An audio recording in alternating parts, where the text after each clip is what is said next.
The year is 480 BC. The Strait of Salamis, Greece. Xerxes. As 800 warships prepare to finish what Thermopylae started. He's already burned Athens. He's already buried the Spartans. Nothing in the known world can stop what comes next. Except one thing is different today. 40 meters beneath... A USS Seawolf attack submarine has time traveled. It sits motionless in water so quiet that its sonar can hear individual oars above. The Navy built 3 of them, then canceled the program. Not because it failed, but because it was too dangerous to keep building.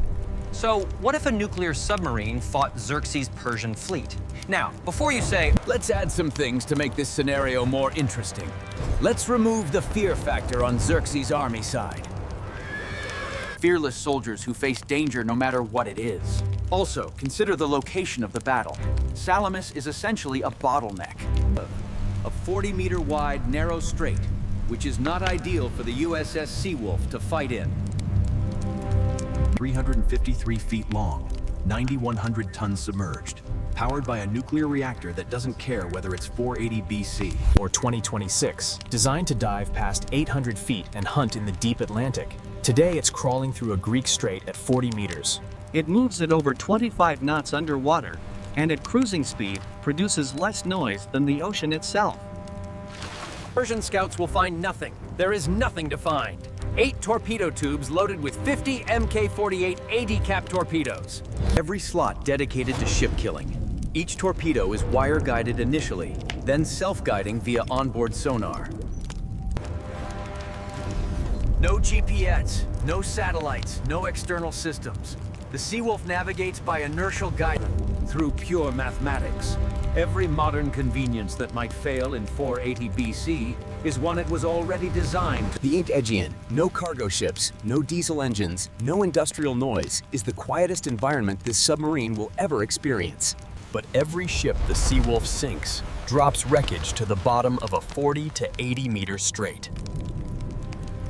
In the Atlantic, debris falls thousands of meters and disappears. In Salamis, it falls 40 meters and becomes an obstacle. The ancient army. Xerxes assembled something extraordinary. The fleet above represents the combined naval power of Egypt, Phoenicia, Ionia, Cilicia, and a dozen conquered peoples. Experienced sailors commanding bronze-rammed triremes that could reach ramming speed in seconds. Professional fighters from maritime cultures that perfected warship design for generations.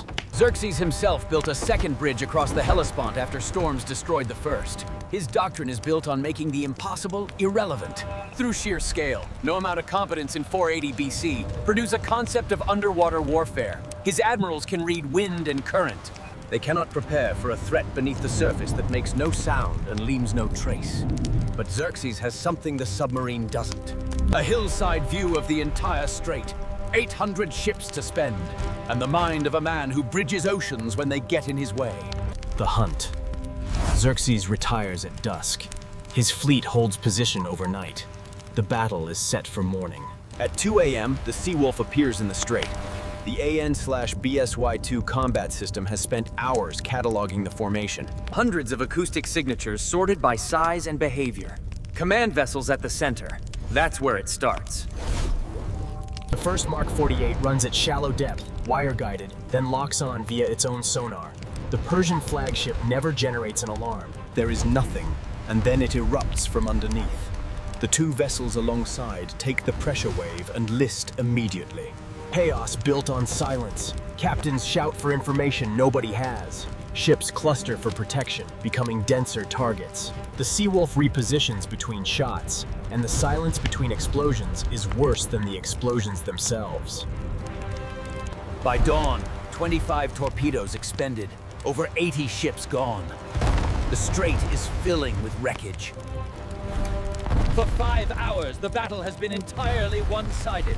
Then Xerxes adapts. He adapts.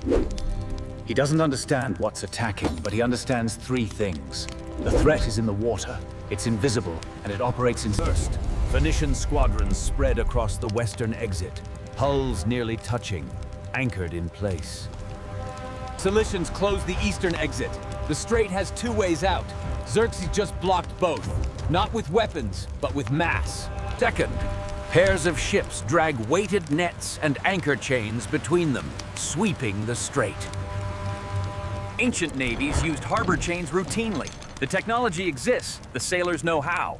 Weighted nets drag through 40 meters of water. Won't damage whatever is down there, but they don't need to. A net fouled around a rudder or tangled in a propulsion system is a problem, regardless of how advanced the thing it's wrapped around is. Third, every remaining ship scatters outward. The dense formation that made the first 5 hours so efficient for the submarine is gone, and the crew understands exactly what's happening. A man who has never seen a submarine in his life has just figured out containment strategy from a hilltop, using only his eyes and 2,500 years less technology. Nothing he's deploying can scratch the hull. None of it needs to. He's not trying to break the Seawolf. He's making the water itself unusable. The crew fires 6 more torpedoes at the net-dragging ships. Each sinking drops more wreckage. Each cut net drifts and tangles in the current. The water is becoming less survivable by the hour, not because of any Persian weapon.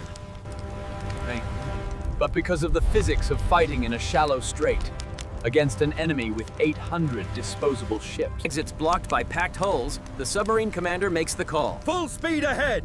Deep dive, now! The Seawolf has to leave. The debris field on the seawall is now dense enough that a single piece of drifting rigging tangled in the propulsion Paperweight sitting on the bottom of a Greek strait. The nets, even partially destroyed, are drifting in unpredictable patterns. Not strong enough to damage anything, but strong enough to foul the one mechanical system the submarine cannot operate without. The Seawolf isn't leaving because it's hurt. It's leaving because the margin between operational and stuck just got too thin. The crew identifies the western exit. 3 torpedoes clear a narrow gap in the blockade.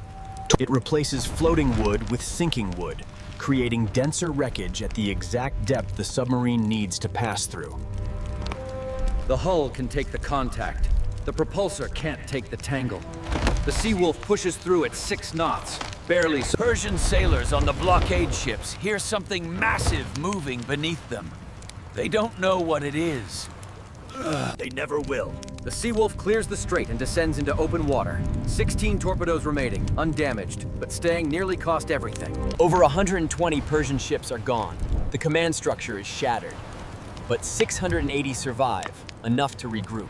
Enough to outnumber every Greek fleet combined. Enough to continue the invasion. Xerxes still holds Athens. Xerxes, on his hillside, surveys the damage. He has lost 120 ships to an enemy he never saw.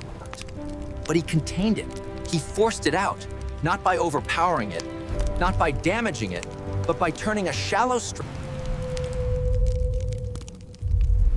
The Greek city-states wake to a strait full of wreckage, and Themistocles still needs to fight.